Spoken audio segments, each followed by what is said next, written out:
They thought they could break us.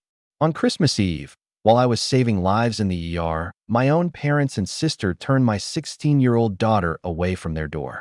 They told her there was no room at the table. They wanted to humiliate me through her. But they didn't know about the letter I'd leave on their doorstep by dawn, or the secret land deed hiding in my attic that was about to turn their cruel silence into a $42 million scream.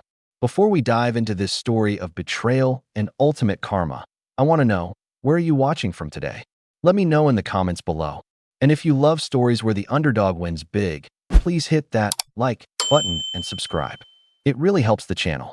Now, let's get to the night everything changed. My name is Jace. I'm 38 years old, and I've been an emergency room nurse for just over a decade. If you've ever been in an ER in Cleveland on Christmas Eve, you know it's a specific kind of hell.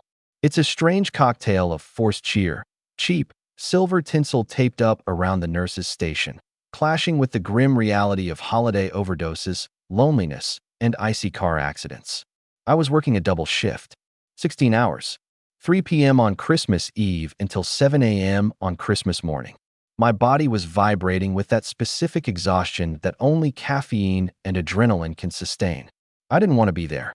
I wanted to be home with my 16-year-old daughter, Chloe. But I had no choice. Following a brutal divorce from my ex-wife, Sarah, 2 years ago, my finances were decimated. I was rebuilding, brick by brick, shift by shift. Chloe was my anchor.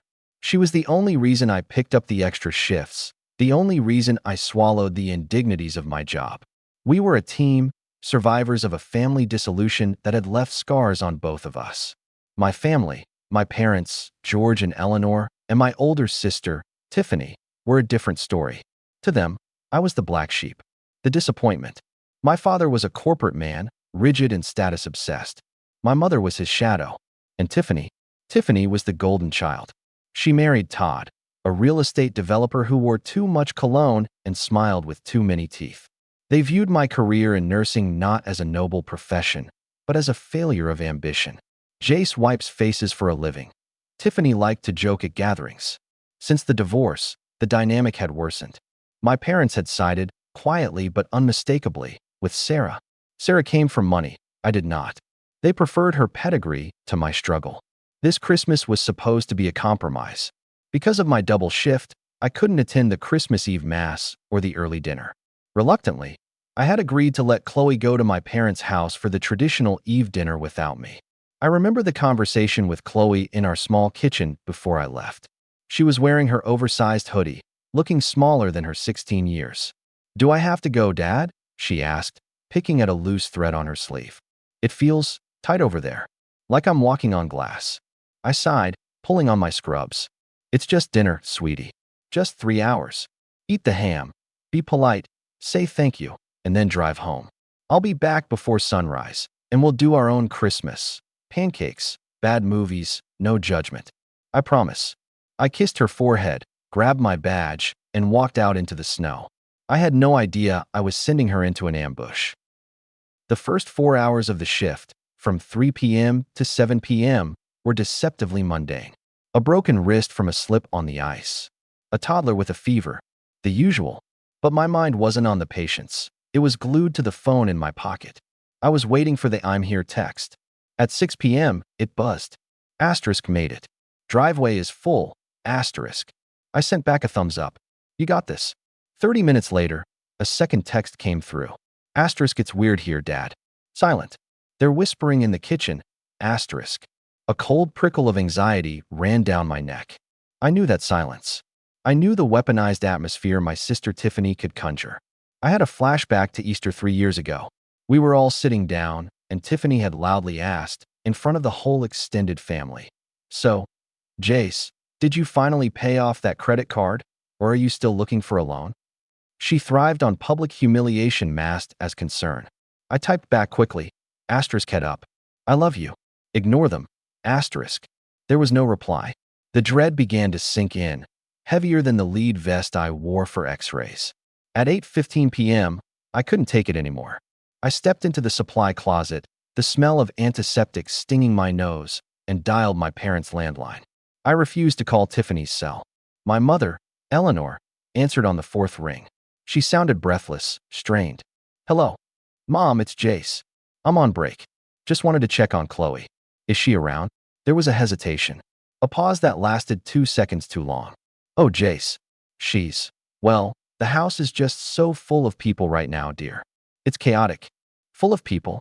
I asked, confused. It's just family, right? In the background, clear as a bell, I heard Tiffany's high-pitched, smug laugh. I heard the clink of crystal glasses. And I heard Tiffany say, distinct and loud, well, you have to choose your guests wisely, Todd. Quality over quantity. Mom, my voice dropped an octave. Put Chloe on the phone. I can't right now, Jace. I have to go. The roast is coming out. She hung up. I stood in the closet, staring at the call-ended screen. My stomach turned over. Something was wrong. The air in the closet felt suffocating. I didn't know it yet, but the line had already been crossed. I didn't have time to process the call. The ER doors burst open. A multi-car pileup on I-90. For the next 2 hours, I was a machine. I was intubating, compressing, cleaning wounds, and calming terrified relatives. The professional side of me took over, the side that locks emotions in a steel box so I can function. I was covered in other people's blood and trauma. But at 10:30 p.m., the chaos subsided. I scrubbed out, washed my hands until they were raw, and took my mandated 15-minute break. I checked my phone. For missed calls. All from Chloe. My heart hammered against my ribs. I dialed her back immediately. She answered on the first ring, and the sound of her voice broke me. She was sobbing. Not the quiet crying of a teenager who didn't get a gift, but the deep, gasping sobs of someone whose spirit has been crushed. Chloe? Chloe, talk to me. Are you okay? Are you hurt? I'm home, Dad, she choked out. I'm at our house. What happened? Why aren't you at Grandma's? She took a breath, trembling. I got there. I walked in. The dining room table was set. It was beautiful, Dad. Gold plates, everything. But I counted the chairs. There were 8 chairs. I did the math instantly. Mom, Dad, Tiffany, Todd, their 2 kids. That's 6. Who else was there, Chloe?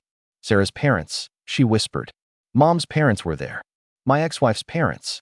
Invited to my family's Christmas. Okay, I said, my hand gripping the phone so hard the plastic creaked. And where was your seat? That's the thing, Chloe cried. I went to put my coat down, and Tiffany, she walked out with a glass of wine. She looked at me, right in the face, and smiled. She said, asterisk, oh, sorry, honey. We didn't account for you. There's just no room for you at the table. Maybe you can eat your leftovers in the living room later. Asterisk. I stopped breathing. Did Grandma say anything? I asked, my voice dangerously quiet. No. She and Grandpa just looked at the floor. They didn't look at me. Nobody moved, Dad. So I grabbed my coat. I took my presents. And I left. I drove home in the dark. A cold, surgical calm washed over me. It wasn't rage. Rage is hot. Rage is messy. This was absolute zero.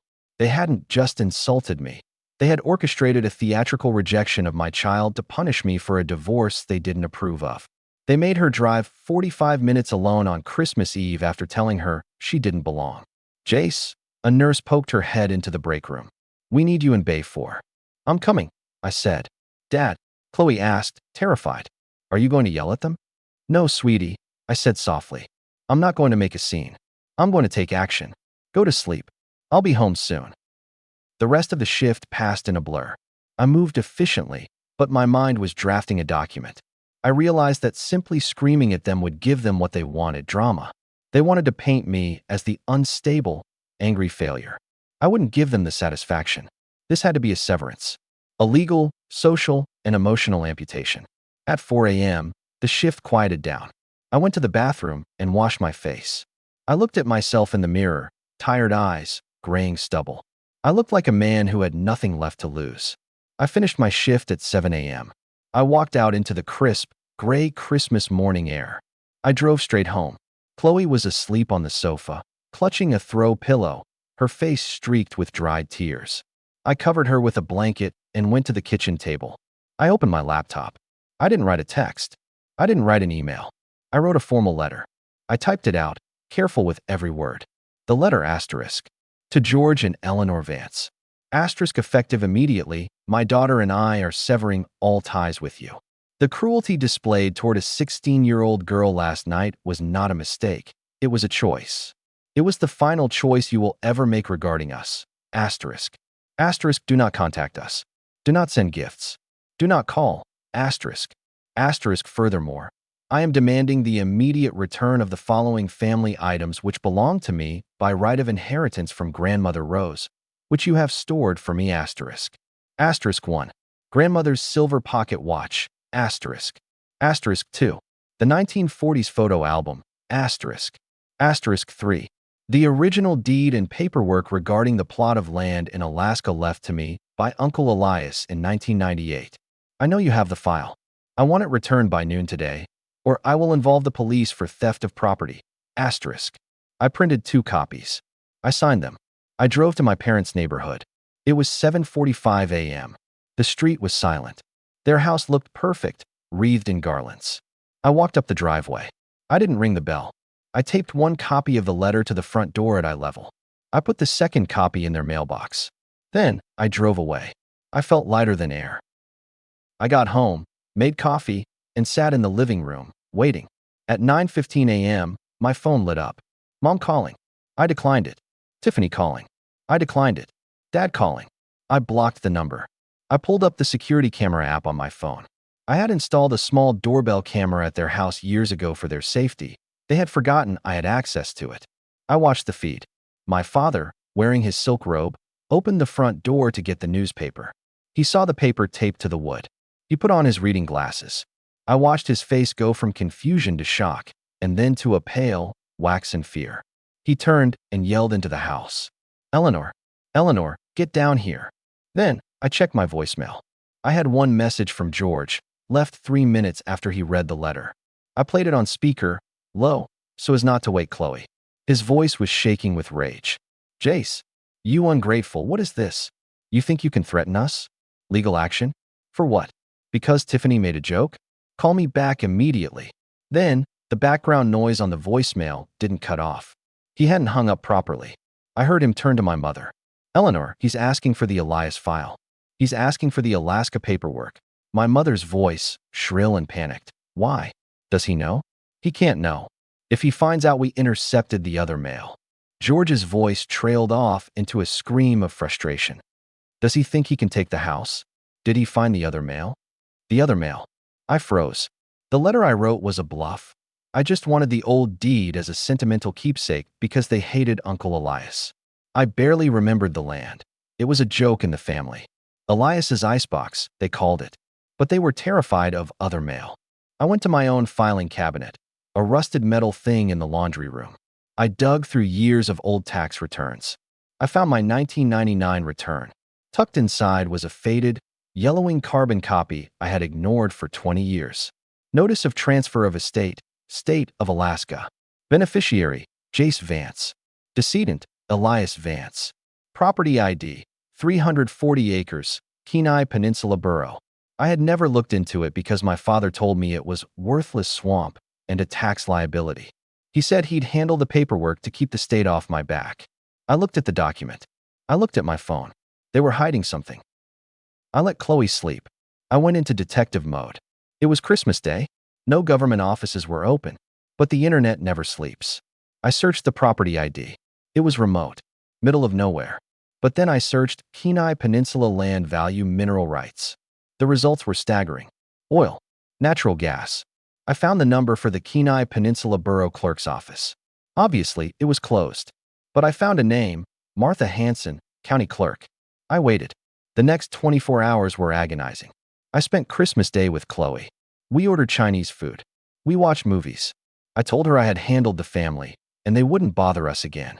She smiled, truly smiled, for the first time in weeks. December 26th, 9 a.m. Eastern Standard Time. That's 5 a.m. in Alaska. I had to wait until 1 p.m. my time to call. When the clock struck 1 p.m., I called the borough office. County Clerk, this is Martha. Hi, Martha. My name is Jace Vance. I'm calling about a property transfer from 1998. Elias Vance. There was a pause. Then, the typing of keys. Mr. Vance. Martha's voice changed. It became serious. Sir, we have been trying to reach you for almost 2 years. You've owned 340 acres since your uncle died. Trying to reach me? I asked. I never got a letter.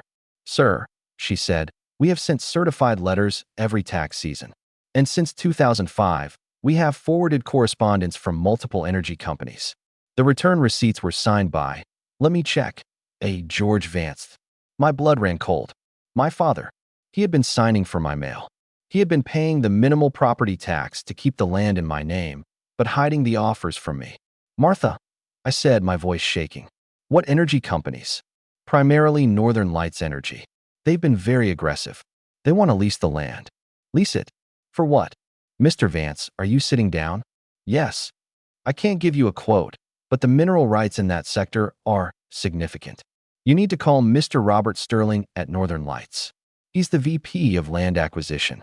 He called my office yesterday hoping to find a new number for you. I wrote down the number. I hung up and immediately dialed Robert Sterling. He answered on the second ring. Robert Sterling. Mr. Sterling, this is Jace Vance. There was silence on the line. Then, a heavy exhale. Mr. Vance. Thank God. I was about to send a private investigator to find you. We've been sending contracts to your address on Oak Street for 3 years. That's my parents' address, I said. I never saw them. I see, Sterling said. His tone became professional, sharp. Well, Mr. Vance, that explains the silence. Let me cut to the chase. Your uncle's land was considered worthless in the 90s. But new geological surveys show that your 340 acres sit directly on top of the primary access point for the Liberty Basin Reserve. Okay, I said. So you want to buy it? We want to lease the surface rights for infrastructure and the subsurface rights for extraction. We are prepared to offer a signing bonus and a royalty percentage. Mr. Sterling, I said, looking out the window at the gray Ohio sky. What are we talking about here? A few $100,000. Sir, Sterling cleared his throat. Based on the proven reserves, the initial lease payment, the check we would cut you next week upon signing, is $42 million. I dropped the phone. It hit the linoleum floor with a clatter. The battery popped out. I stared at it. $42 million. The room spun. My parents knew. They knew there was interest. Maybe they didn't know the exact number, but they knew it was valuable. And they had kept it from me. They had intercepted the mail to keep me poor, to keep me the failure, to keep me beneath them. I put the battery back in. I called Sterling back. I told him I would sign, pending a lawyer's review. Then, I got in my car. I drove to my parents' house. It was 4 p.m. The sun was setting. I walked in without knocking. The door was unlocked. They were in the living room. Mom, Dad, Tiffany. They looked up, startled. Jace, my mother started, standing up nervously. We were just. Sit down, I said. I didn't yell. My voice was dead calm. I spoke to Martha Hanson, I said. My father's face went gray. And I spoke to Robert Sterling. Tiffany looked confused. Who? The man who wants to pay me $42 million for Uncle Elias's land, I said. The silence that followed was louder than any scream. It sucked the air out of the room. Tiffany's mouth dropped open. You knew. I looked at my father. You signed for the letters. You hid them. You stole my future. You stole Chloe's future. Why? Because you hated Elias? Or because you liked seeing me struggle? Jace, listen, my father stammered, sweating. We were protecting you. You aren't good with money. We were going to tell you eventually. You're lying, I said. You're a liar and a thief. 42 million, Tiffany whispered, her eyes wide and greedy. Jace, we're family.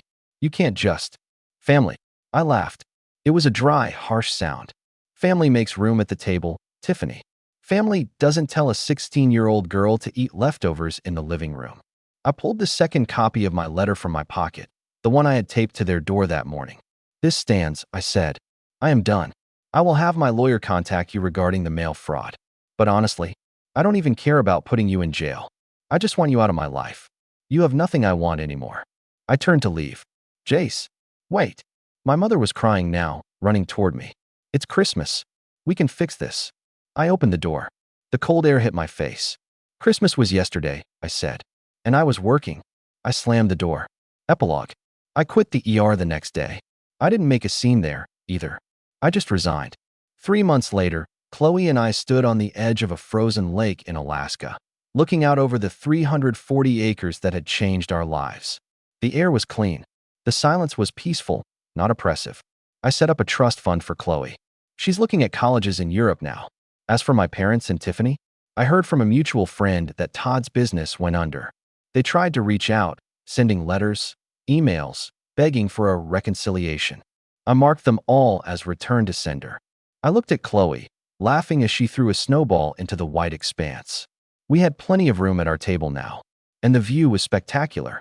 And that is the story of how a double shift and a cruel insult led to the biggest discovery of my life. Now, I have a question for you guys. If you found out your family hid a fortune from you, would you prosecute them for fraud or just walk away like I did?